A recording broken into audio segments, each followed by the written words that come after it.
ขออภัยน้องเพราะว่าทางนี้มันมีปัญหา กลับมาพบกันตามเคยกลับมาพบกันอีกพี่น้องต้องเป็นหักการหักที่นี่เมื่อกี้มีมันมีการคัดกรองเล็กน้อยแต่บอกพี่ยังเฮ้ยยังไงป่าเขาโตผู้ชมผู้ฟังเนาะผู้ตั้งใจผู้โตเขาก็มีป่าต่อตรุษต่อไปอันนี้ละคนหักการหักที่นี่ต้องเล่าเรื่องสักเรื่องเป็นวินมีนั่งก็อยากคัดออกนอกหน่อยก็บอกเป็นอย่างนั้นคัดเพื่อมีเขาออกมาใหม่ก็บอกเป็นอย่างเพราะฉะนั้นเขาก็วันนี้ปราบกันต้องสู้ด้วยกันสู้ได้แก้แรงได้บักต้องรุ่นออกจากอำนาจการปกครองตาเตือนอันนี้พี่น้องเราเองย้อนไปน้อยหนึ่งการคือในปัจจุบันน้ำท่วมนี่ว่าพี่น้องมันโทษมากว่าทุกครอบครัวนั่นนะเท่า3 กิโลมี3 ห่อบัดทบไปกินอาหารนั่นอยู่บางกอกประเทศไทยคาบ1 $500พี่น้องคนเล่าเขากินเป็นปีพี่น้องนั่นความชั่วหายมันไหนพี่น้องเบิ่งเอาด้วยแต่ละมื้อแต่ละวันเขาจัดอาหารไว้แล้วมันกินบินไปโลดกินข้าวมันยังบ่กินนะปัจจุบันนี่บอกพี่น้องพวกท่านไปหักมันไหนจังได๋ทหารตำรวจเจ้านายนายร้อยนาย10นายจ่านายพลนายพันตั้งแต่นายพันลงไปเงินเดือนแต่ละเดือนมันก็บ่ให้ตามกำหนด2 เดือน3 เดือนจ่ายถึงจ่าย2 เดือนเดียวแต่พวกทหารตำรวจไปยืมขึ้นเลี้ยงยืมทุกเดือนเอาไปมาเขาไปยึดเรือนยึดบ้านยึดรถนั่นบอกป่านนั้นยังงมไปน้ำมันอยู่แบบตรงนี้คุณชาติคุณชลินมันโมเมนต์นี่หน่อยเลยขนาดนี่มันไปตื้อร้านแต่ละคนมาหาจิตหาตูนมันโมเมนต์หน่อยเลยผู้น้อยก้อนมูล500 ล้านตัวนี้เงินเดือนมันมาแต่ใสทำไมมันพวกผลศาสตร์ผลแผ่นดินตะกี้หาว่าพวกเขามีจักรพรรดิดูแวนที่มือจักรพรรดิท้ายศาสตร์ท้ายแผ่นดินอเมริกาเขาเอาอย่างมาตั้งแต่75ลงไปไม่ยั้งเสียแน่พี่น้องถามขึ้นมึงจังหน่อยแต่75ลงไปไม่ยั้งเสียเงื่อนประเทศละนี่แต่คนไปพวกหมอพวกเรียนเนาะนี่แต่คนไปไหนมัดคนบริมาที่นั่งคนกับบริมา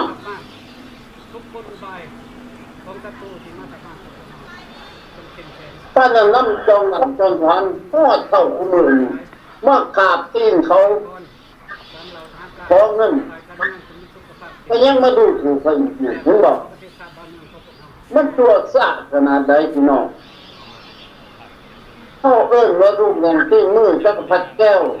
มันสมควรนะพวกนี้พวกหากับพิธีเขามึงจะหาพ้นหาร้ายมันได้มือมึงมามึงก็ติดโตเพื่อนอันนี้แหละพี่น้องต้องมานำมันแต่งให้พลังงานทหารตำรวจขึ้นไปเมืองไทยยางมากมายเห็นบอก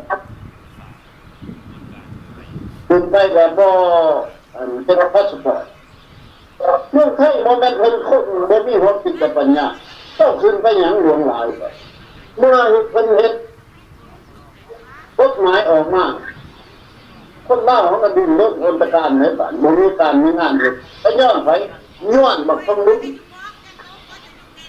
ค ต้นตัวมันที่ไปสอนแต้งเขาอย่างนั้น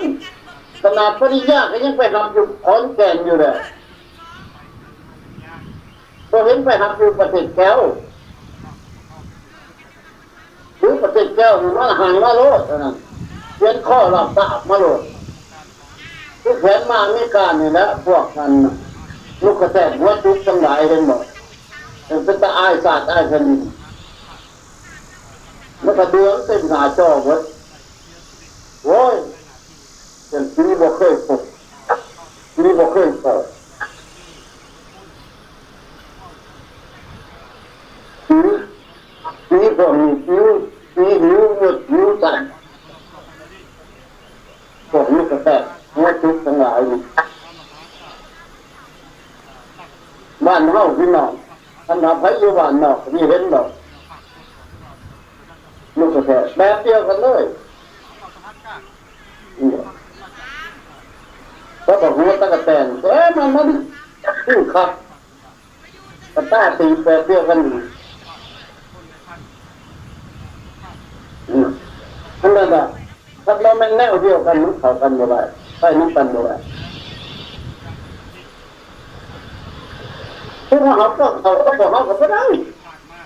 พวกเขาไปหักใส่แบบต้องดิ้นแบบดิ้นย่างแบบต้องถึงต้องบริไปใส่มันเขาไม่ห้องก็ไม่ได้ตรงนี้ปัญหามันเป็นมันเขาเลยมันตรงเลยมันตัวเลยพวกนี้แต่ต้องตัวคนตรงตกคิดแบบนี้พุทธนั่นพุทธนี่เอาแล้วว่าเกี่ยงบ้านใครบอกโอ้พี่น้องเลยแปลงเป็นหมักยิงนั้นมันแตกสะเนี่ยอันนี้แหละพี่น้องเข้าออกมาเพื่ออยากได้สะได้แผ่นดินมาขึ้นมาถ้าออกมานี่เพื่อโบอยากไปทำได้ผู้ไรทำสิ่งถ้าเขาออกมาว่าพวกที่เนี่ยคดีต้นดินตายแบบนี้พวกที่มักต้นมักบ่มคนพวกมักที่ว่าจกต้นคนต้นใส่วิธีโต๊ะเอาเงินคนใส่วิธีโต๊ะของคนถ้าขึ้นห่างหัวอยู่เตอหัวเติมอยู่นี่หรอแต่ถ้าว่าแบบนาบูนางนอกเขาพี่น้องทุกมือนี่มันเลิกว่ามันคว่ำต้มคว่ำตัวคว่ำเนื้อคว่ำดอกคว่ำล้วนกันมาสั่งสำหันษาเขาไปกันเอาคว่ำจงหักขับดีใส่กันใส่คว่ำซัดคว่ำจูคุณเฮาท่านเฮาอยู่ในประเทศลาว99%ที่ว่าถือศาสนาพุทธถ้าถือศาสนาพุทธแล้วมันต้องมีน้ำใจสากลมีอายะมันยังซึ่งต้องอาศัยถึงกันและกันมีสินหาประจำใจอันนั้นจังโดได้ชาติได้ตระกูลบ้านตัวเองพ่อแม่ตัวเองแทบขาทำร้ายทำร้ายที่นี่เลี้ยงบ่พ่อถ้าทำร้ายพ่อแม่ตัวเองแล้วบางแง่คนเอาหนามรองคนให้คนแม่งกี่ดอกคนแบบมาเที่ยวนี่เป็นพ่อมาผม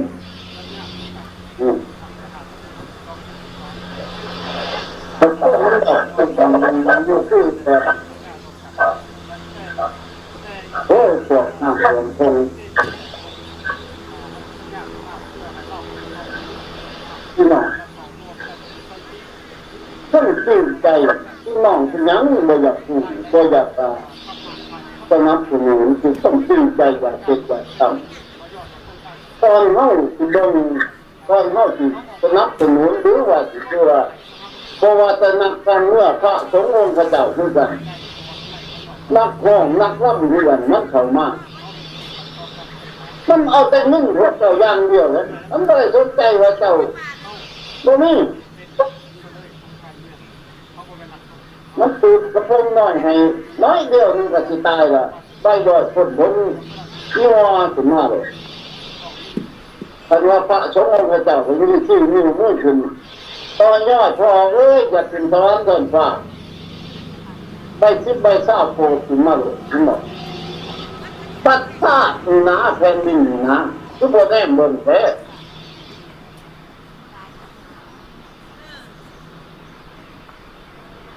ปัดได้ในแม่นไผ่น่ะนับกันหมดทุกคนเอาไปมากก็น้อยไม่จะว่าไรพวกน้ำโมดูพลานตัวเองนั่นหมดเกิดมากกาดเดียวเรื่องมาขากันหมดหนึ่งก็ได้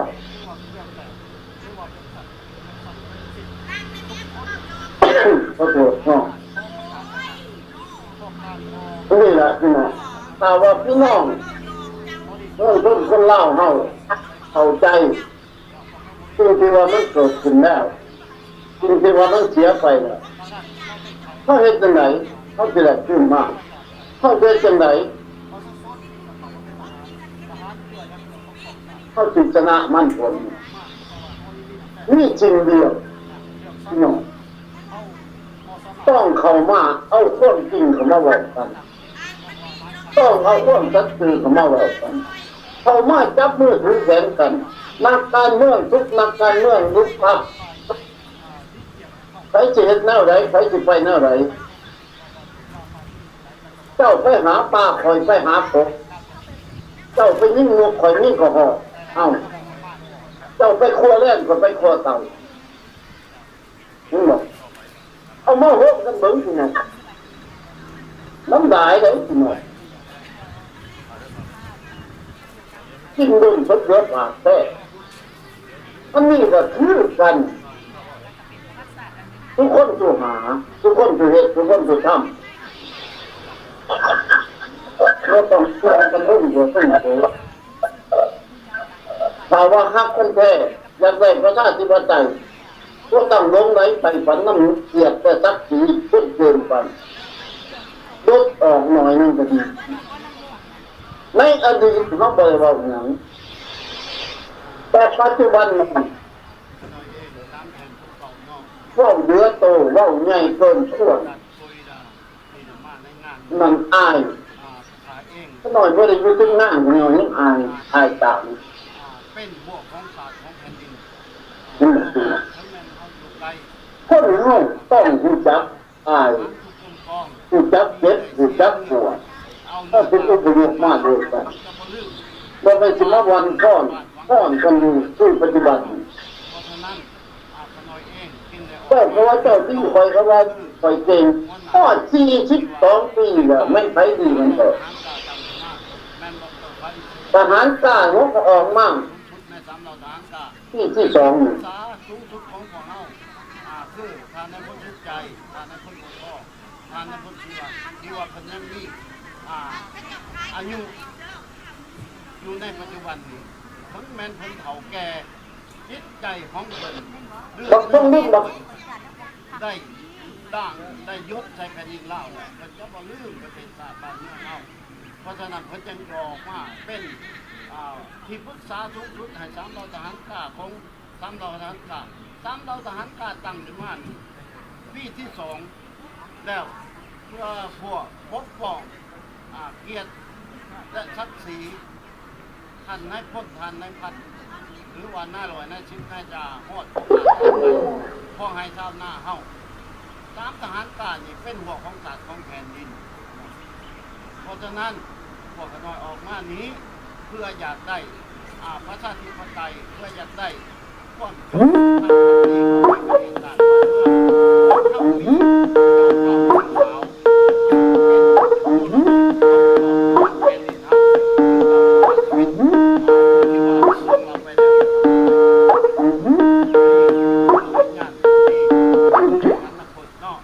อันนี้ขน้อยเองน้ำแทงและทีมงานมาเป็นตัวแทน3เหล่าทหารกล้าพร้อมแล้ว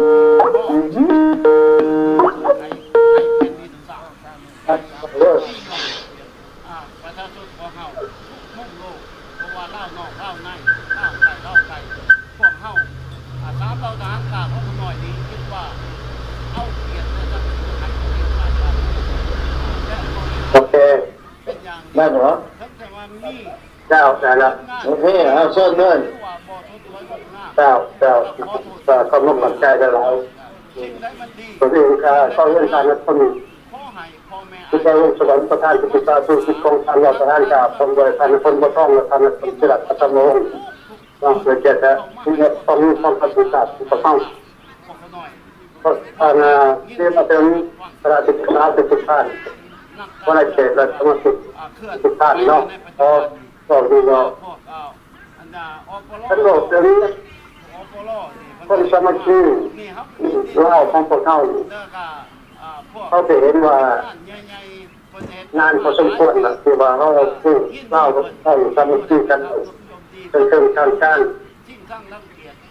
จะบ่ได้เส้น100%เหมือนกับศาสตร์อื่นๆของกระเจ้าทั้งนั้นเล่าพวกเขานี่เป็น ก็ขอฝาก ต้องลดอยู่นี่ประตูต่อมา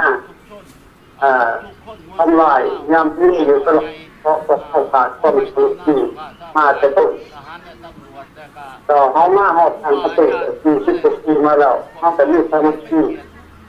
แต่สมาชิกนั้นมันแตกต่างกับสมาชิกที่ว่าศาสตร์เนี่ยมันเขาทำกันพอเข้าในสมาชิกเป็นไปตนมันแล้วเขาก็ล่อบทเข้าตัวน้องกับน้องรุ่นน้องรุ่นบ้านนี่ก็ล่อไปว่าแต่ละรุ่นหรือว่าแต่ละเจเนอเรชันนะที่จะขึ้นมาผู้นำพาทางด้านการเมืองต่างๆในขันต่อไปจนเพราะว่าเนี่ยมันบ่สิ้นสุดมันบ่มีมือวันสิ้นสุดหากว่าเล่าเฮาบ่ได้เอกราชมาเป็นของเราเฮาของเราแต่อาจจะแก่ยาวนาน42 ปีผ่านไปนี่เฮาก็ยังบ่ทันได้เห็นหยังที่จะเป็นห่างให้พวกเขาตัวอะไรขึ้นไปอาวุโสเขาบอกเขาพยายามทำสุดที่ผ่านไป2 มื้อแต่เรื่องว่าวิ่งรูทางที่จะให้ทางพวกเขานี่ยื่นได้เรื่องว่ายึดมันดังนั้นการต่อสู้แต่ปัจจุบันนี้จะต่อสู้ไปต่อสู้มันแล้วแต่แล้วทั้งมาทำเรื่องตลาดผ่านที่ออกมาเห็นมีเจ้าแต่ข้าพเจ้าเองนำสุดตัวของข้าพเจ้ากับพระพุทธเจ้าเนี่ยสุดของตามเรื่องนั้นมันจะมีเรื่องสุดใหม่เกิดขึ้นมา30 ปี40 ปีเราก็ใส่นโยบายพวกเก่าที่ว่ามันโบราณสมบูรณ์แต่ใส่เรื่องอะไรถึงมากเอาตัวเก่าเป็นตลอดอะไรถึงมากเอาตัวเก่าเป็นอันนี้ข้าพเจ้าเองอธิบายได้ตรงนี้ดังนั้นเล่าเฮาหันน่ะเป็นสืบเที่ยวน่ะเรื่องว่าเนี่ยเล่าตายซะมันเป็นนำสิ่งที่มันสังคมนี้ขึ้นเล่าก็อยู่ตั้งในนั่นแหละสบายเพราะว่าเขาพูดว่าพวกเฮานี่ก็เขาพูดว่าพวกปัญญาที่ไปแก้ไขปัญหาเหตุการณ์ที่เกิดขึ้นแล้วก็จะเล่าได้10 ปีผ่านไปละแล้วนี่กำลังประโยชน์ที่มีกับเขานี่ก็มันส่งคนกันเขาเรียกสิ่งตัวเขาเรียกแต่ส่งแล้วก็ต้องซื้อมากแต่ยังว่าเรื่องมันส่งไม่ยกมากแต่ยังว่าเรื่องนั้นแต่มันส่งคนธรรมดาทำมันนี่นะพอให้เข้าหน้าอยู่นะไม่เรียกสิ่งตัวเขามันมาเรียกอันน่ะเรียกแต่สิ่งตัวเขาเนี่ยเขาไม่ยกมันบ่ได้ท่านบอกแล้วขั้นว่าคนเขาใช่นะเขาหันกันเขาเรื่องกับเกิดเรื่องกับมาหลอกอ้างเข้ามาว่าได้แต่เป็นบางขันบางอย่างกับเป็นว่าเขาจะไม่ขึ้นใจเขาท่านบอกแล้วยังว่าพวกเขายังว่าพวกเขานี่ตัวได้ตัวมิตรวัดเองจะสามารถเป็นการต่อสู้ดังนั้นทหารกล้าพวกเขานี่จะเกิดขึ้นมาย้อนอย่างย้อนว่าเขาเห็นว่ามันบ่มีคนข้างเองแล้วที่จะแก้ไขปัญหานี้ได้ไปที่นั่นไว้มันเกิดขึ้นมาได้อันนี้ข้าพเจ้าสมบอกไปแล้วไปนะครับทำทุกใจต้องฝักการเรื่องไว้ครับเรียกว่ามันเป็นการพัฒนาในแนวความคิดของข้าพเจ้าทุกที่โมเมนต์ เขาบอกเป็นนักเสืออยากคือประมาณเพื่ออันกันนี้เขาบอกเป็นนักเสือกันนี้นะพาเขาบอกว่าเนี่ยคุยกันแต่จะเฮ็ดสิ่งที่เป็นไรนี่เป็นตลอดเฮ็ดไปเรื่อยในเรื่องอะไรก็คือคนที่งานที่เล่าคนที่งานที่คนที่งานที่เขียนคนที่งานที่อธิบายอย่างนี้มันไว้เขานั่นหลักเหตุไทยคนเล่าเขาประวัติศาสตร์หลายคนมีคนตื่นดีใจมีคนจะตื่นดีใจว่าจะเอาที่นั่นไปนี่แหละก็เป็นแค่ที่เล่าเอาให้กันไว้มันเป็นอะไรแค่ออกกันก็เป็นเล่าแต่ถ้าเอาที่นั่นไว้นี่ไปนั่นทับไรเนี่ยเล่าออกกันที่นั่นนะแล้วเรื่องเล่าแล้วไม่มีระวันกันพอมันหูว่าไอ้นี่มันเลยผมมีปัญญาที่จะไปเอามันออกจากที่นั่นได้ตรงนี้มันเอ็ดไหลไม่ไหลแล้วแล้วเป็นตัวอย่างเกษตรภายเกษตรเพราะตรงนี้ไอ้พวกนั้นเป็นเกษตรคอมมิวนิสต์เกษตรเสรีที่นั่นเลยมันใช้ไปดึกเป็นสุดชุดขึ้นมามันเกษตรเสรีเป็นสุดขึ้นมาแล้วความเกษตรเสรีเป็นมากก็ต้องมันจะได้คนจะได้เกษตรเสรีมันจะไม่ได้คนที่เกษตรคอมมิวนิสต์โลกคอมมิวนิสต์ทุกกระเจ้าเขาจะมีคนที่เป็นไหวของเขาที่ชื่อแดงก็ง่ายสาหลายร้อยชื่อผ่านมากนี่ใครเนี่ยจะสามารถเด็ดมันขับเป็นข้อเขียนได้เลยเขียนได้บ้างแล้วก็ต้องชุดที่อยู่ในประเทศที่หนึ่ง100,000 ล้านคน100 ล้านคนที่ว่ายกฝ่ายยกเรื่องประท้วงเทียบฟ้องอายุการปรับปรุงที่นั่นไหวเป็นประเทศเราเป็นทั้งตัวไหนแล้วมาเท่ากันยองต่อสุดบดเพราะว่าวันนี้ก็คงสนที่ฮ่องกงหรือมันเป็นอะไรมันรัฐบาลเป็นฮ่องกงต่างหากแต่ถึงจะขึ้นในปัจจุบันเป็นประเทศที่หนึ่งแต่เขาป้องกันอยู่ในระบบแต่เรื่องโดยสัญญาที่จะมาเปลี่ยนแปลงที่นั่นไว้ในฮ่องกงได้หน้าที่ของ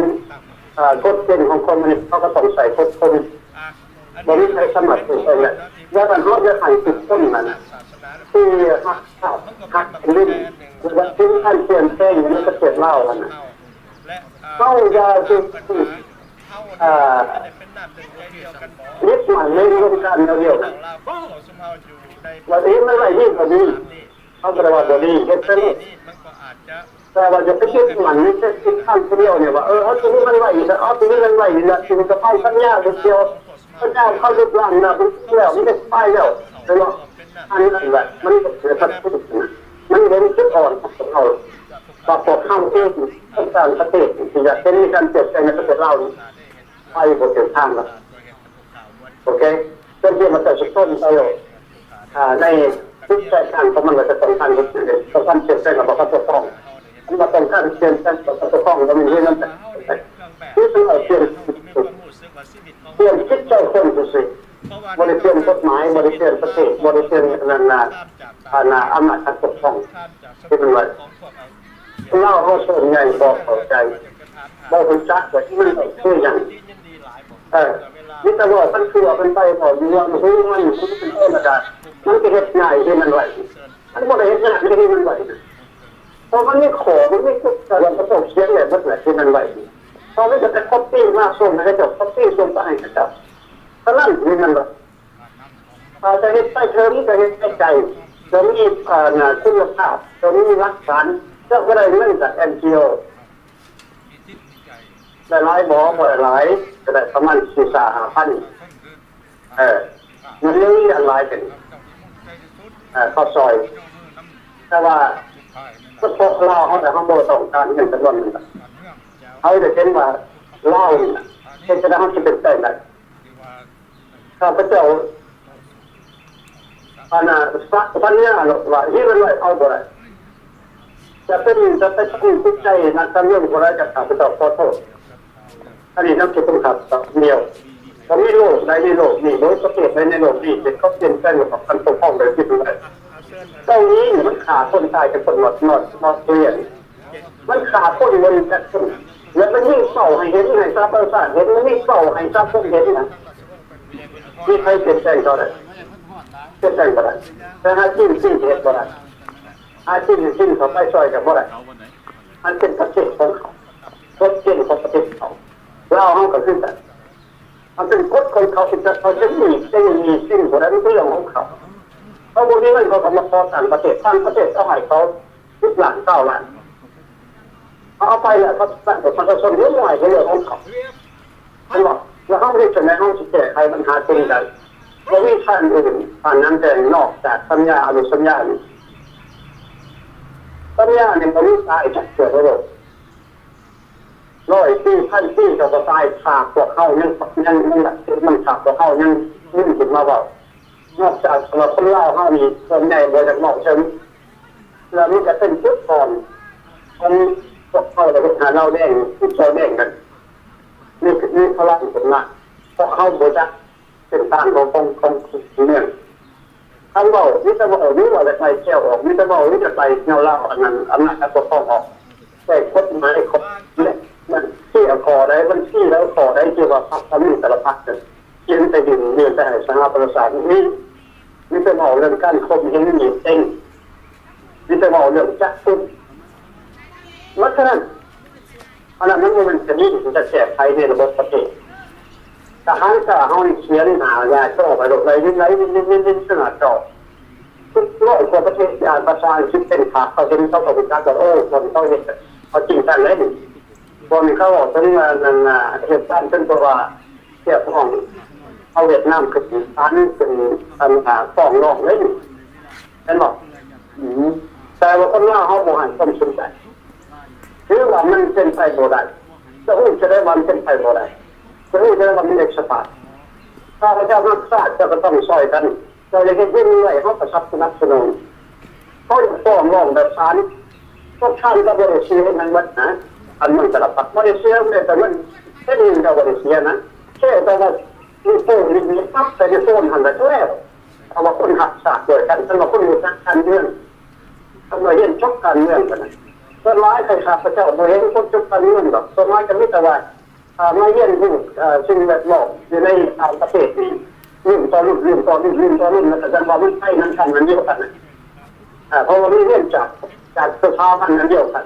เราครอบที่คอยครอบที่จับแล้วจะตั้งไม่เกิดไม่เป็นไม่ส่วนร้ายขาดพระเจ้าเห็นแบบลักษณะนั้นนะเนาะเพราะฉะนั้นเล่านั่นนะมันโมยานตัวของเขามันไม่อย่างตัวเพราะมันสิ่งที่พวกเขาเห็นมันมันยิ่งแปลกมันไม่มีนะไอ้ที่มันเล่นได้ยินแต่มันออกจากอำนาจการปกครองมันก็สนุกหนึ่งเราคล้องกันเอาคนอื่นมาเป็นนายกเอาคนอื่นมาเป็นนายกเอาคนอื่นมาเป็นเงินตามประเทศรัฐมนตรีนี่ลูกหลานก็เจ้าไอ้บอกเขาเลยสบายจึงโตแสบน้อมรับย้อนน้องเฮ็ดบทเชิงทางแล้วหลังจากนั้นจะออกมาในสื่อแล้วของเฮ็ดนี่นะแต่ว่าทางการเมืองกันเรื่องเสียงหูมากนี่นะอยู่ในหน้าที่นี่นะบอกมีใครเห็นดีนี่จะไปบอกว่าเขาทำเขาอันนั้นเอ็กซ์ไพร์แล้วมีแต่ว่าเขาโบตัดซื้อแล้วใช่ป่ะแทนที่ว่าจะมาสนับสนุนกันในความในหน้าจอทีวีตัวเองโอ้ยสุดแล้วพวกเขาเป็นเจ้าบริษัทตั้งเจ้ามันท่านนี้จะเจอหัวใจกันนี่ก็ต้องบอกจะต้องเอาเสริมเข้าไปเห็นป่ะช่วยกันพูดมาลงให้ประชาชนทุกคนได้เข้าใจซอยเป็นเด้ออันนี้มันเป็นที่หนึ่งที่เขาจะต้องสร้างทางเกี่ยวได้สร้างบ้านแนวเล่าได้เพื่อให้เขาต้องออกจากอำนาจปกครองจังหวัดเจ้าวันนี้คนเล่าเขาก็เรียกว่าเขาเป็นนักการเมืองคนหนึ่งสูงส่งใช่หรอ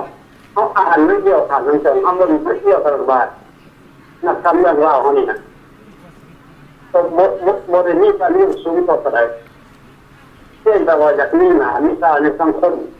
นี่หนาไม่ตายในวงในผู้มีรักการเสพต้นสมุทรที่เรา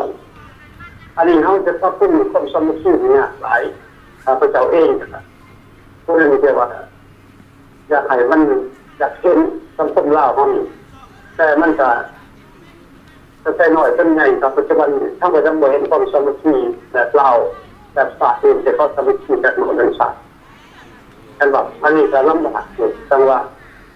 ที่พระเจ้าบอกไปนี้มันอาจจะทำจิตใจของนักการเมืองหลายคน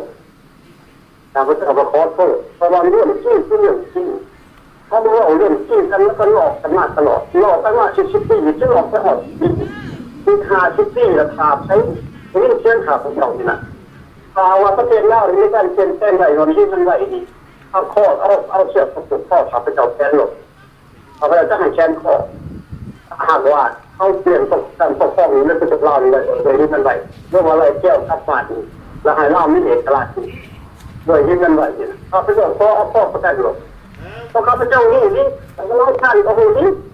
แต่โมกะเหตุมันปล่อยให้ทหารกายต้องสนับสนุนทหารกายโดยให้สนับสนุนจะเอื้อนคำจำเจียวรวมหลายมันแค่กำลังใจที่กำลังใจเล่าเขาต้องการนำใจแต่เขาจะไปเอาหนึ่งใจจากที่ต้องเล่าเขานี่ใจจังนะเพราะนั้นผู้ทหารตาห้องถ้ากันเด็กเล็กความสามารถแหละคือจะต้องเข้าภาพพัฒนาให้เข้าใจพวกข้าบริเหตุนั้นให้พวกเข้าจะช่วยยังให้พวกมากไม่แค่ทหารกำลังใจหน้าที่ของพวกเขาการติดเข้านะทำงานนี่ติดมากหน้าโตที่หน้าที่ของทหารจับนะแต่ว่ามันถึงยังบ่ได้แต่ว่าเข้ากับบทข้อเข้ากับบทน้อยไอ้บทซอยเข้าไปเด็กไปทหารจะเอาให้มันเขาอาจจะเห็นต้นสมเด็จของเราเองเมื่อนั้นคนจะรู้ว่าการว่าเอาสัญญาเอาสัญญาเป็นมานาโตอีมาให้ทราบว่าศาสตร์หรือสิ่งนั้นมันได้บอกเฮ็ดไทยได้เฮ็ดได้เกิดเลยเที่ยวมันจะออกประเทศเราเลยบอกต้นมันเขาจะมีมาบอกกันเพราะนี่มีแต่ขอเพียงแต่ว่าอยากให้ทุกพักกันเงินกันให้คนรวมมือกันนะแต่ก็เอาส้นคนธรรมดาเนี่ยจะเข้ามาก็ถึงนี่มันทำนี่ก่อนเพราะเอาจำเรื่องนี้เป็นตัวนำเหตุการณ์ต่างๆเขาไปสู่สภาพสังคมและประชาชนเป็นตัวติดตามท่านบอก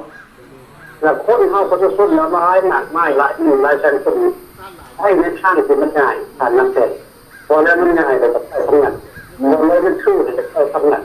ท่านบอกไปแล้วการใช้คนจะเห็นเหตุการณ์เกิดขึ้นบอกในทางที่บอกขาดขึ้นแต่บางสักแต่จริงๆว่ามันก็ฉันบอกอาจจะเต้นเลยคอยออกมาฉันบอกแต่หักไปฉันบอกแล้วมันคือหอดใส่หอดก็หอดใส่ฐานนึงแทนในข่าวพระเจ้าวันเชิญสำนีในคำพูดมันนี่แบบนั้นทุกคนที่ทำรายการของการหลอกทางการเนาะบอกว่าจะสมัครน้องสายอยากจะพ้นตัวไปในโลกนี้ให้เข้าใจว่ามีทางเดียวเท่านั้นที่เขาจะเอาเกี่ยวกับการจะรอผู้ใดคือสัญญาและอนุสัญญาเท่านั้นเพราะเขามาได้กระโดดสัญญาอยู่สัญญาและเขาเป็นผู้ลึกลับเขาบริลึกลับเขาคนบริลึกลับเขาเป็นผู้ลึกลับและเขาอย่าไปลึกลับนั่นเขาจะไปเหล่านั้นเขาอย่าไปทำที่เขาเนี่ยคือโตสู่กับเขาเนี่ยเป็นชายกันกับเขาต้องเอาขึ้นตัวนี้มาตัดกับเขาใช่ไหมคำถามคือผมมันเกิดจากข้าพเจ้าเองจะพอเชื่อว่าเป็นก่อนการนำได้โอเคพอเขาได้ทุกคนพร้อมคนรับใจได้จึงเลือกกันยาวไปกันไปมีพอผมที่สุดของสำนักทหารต่างออกมาเนาะก็เพื่อให้พวกตอบสนองเป็นอย่างดีเป็นการอธิบายให้พี่น้องเข้าใจการต่อสู้การเรียกร้องคนต้องการประชาชนคนหน้าเขาคนไหนมันสิได้เขาก็สอบหาเมื่อเขาไปสอบหาเห็นน่ะเขาออกมาก็ขอให้คนหน้าเขาสนับสนุนพอมักอย่าทับอย่าสงสัยอย่าสิมาชิงชังดังเกียรติกันเนาะการเมืองอย่าสิมาเพิ่มความเบากันย่านย้อนยุทธวิธีของไผลาทุกอย่างเป็นอธิบายแจ้งแท้บัดบ้านจังเวทพาคนเข้าพวกคนที่ว่าภาษาลาวเลยก็คงสิบ่พึกบ่หนาไปเนื้อกว่านี้อันนี้ก็น้อยเองมาถึงนี้ก็สมควรแก่เวลาเนาะก็น้อยก็นี่เพราะว่ามันถ้าลงฝนตกแห้งก็ไวไฟมันก็บ่อยากสะดวกสบาย เพราะฉะนั้นขณะก็ขอกิจการไว้เพียงเท่านี้ทั้งยังไงก็ขอมกขอบใจทุกสายทุกเสียงที่ว่าโทษเข้ามาสนับสนุนเว้าเสียงเดียวกัน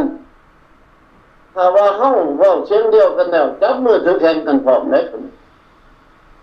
มันจังสิได้ถึงบ้านถึงเมืองเฮาประชาธิปไตยจังสิเข้าไปหาบ้านเมืองเนาะเฮาจังสิได้บักแก้วแดงอันนี้จากบ้านโคตรบักฟังรุ่นบักบุญยั่งบักคำไตบักไก่สอนนี่ลงให้ได้จากการขูดเนื้อตัวหนังพี่น้องเฮาภายในประเทศขอให้พี่น้องคนลาวเฮาอย่าลืมคือขนาดบอกแก้วอยู่ใสมีหลายปานไหนอยู่ตลาดอันไหนมันเห็นขึ้นไปบ้านหลายโทรศัพท์ของผมค่ะและกระเสียงขอความใช่อันนี้มันแก้วในประเทศลาวบ้านนั้นเมืองนั้นแขวงนั้นเพราะนั้นบ่ได้ยากส่งออก YouTube Facebook ต่างๆให้คนลาวเฮาเก็บกำเอาข้อมูลพี่น้องว่าแก้วอยู่ในประเทศลาวมันหลายขนาดใดที่ว่าพวกลูกหลานโทรมาหาที่ว่าส่งออกมาโหลดส่งให้ลาวนั้นเห็นบอกอยู่ในหน้าจอส่งหลายๆทะเลแห่งดีทหารตำรวจขอให้เป็นแก้วพ่อค้าเจ้าขายขอให้เป็นแก้วส่งมาโหลดพวกเฮายิ่งดีต่ออยากได้แต่ขอให้ลูกหลานในบ้านในเมืองเฮามันจิบหายไว้บ่เบิดพี่น้องมีกาขอโทษขออภัย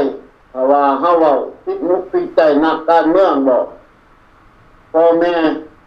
อ้ายเอื้อยน้องผู้ที่บ่มักประชาธิปไตยหรือว่าบ่มักการต่อสู้คือสามเหล่าทหารกล้านักการเมืองต่างๆพวกท่านอยากไปค้าขายงานมือในประเทศลาวอยากเจ็บแบบเจ็บอีกก็บ่เป็นหยังขอเชิญตามสบายใจ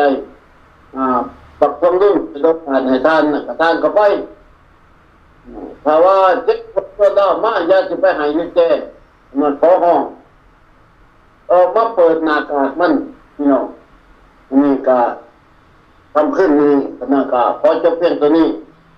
เมื่ออื่นพบกันอีก3 โมงท่านนี้คนนี้นอกหน่วยเพราะว่า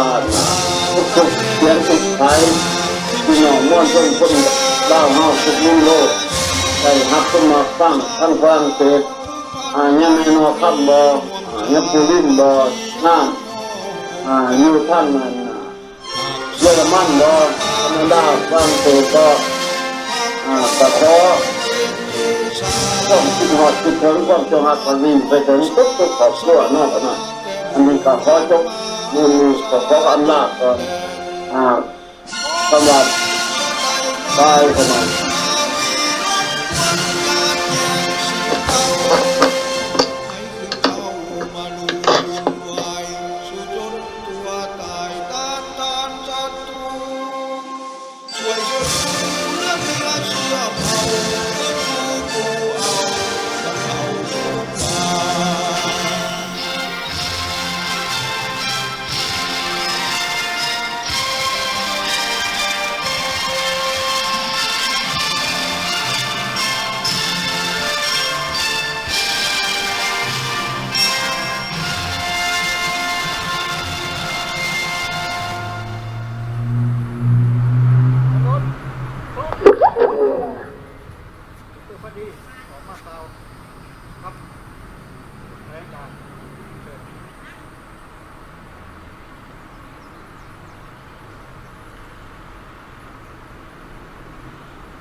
รบพิเศษ3เราทหารก็ไปแต่งตัวครับ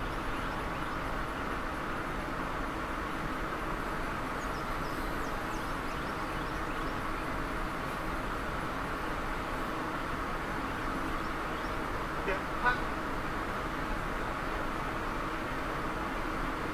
สบายดีเดินหลบทุกท่านวันนี้เป็นมันพิเศษที่พวกเขาเราทหารทุกเราจะมารวมตัวกันในสถานที่ที่นี่ที่รัฐแอตแลนตาชาติเรา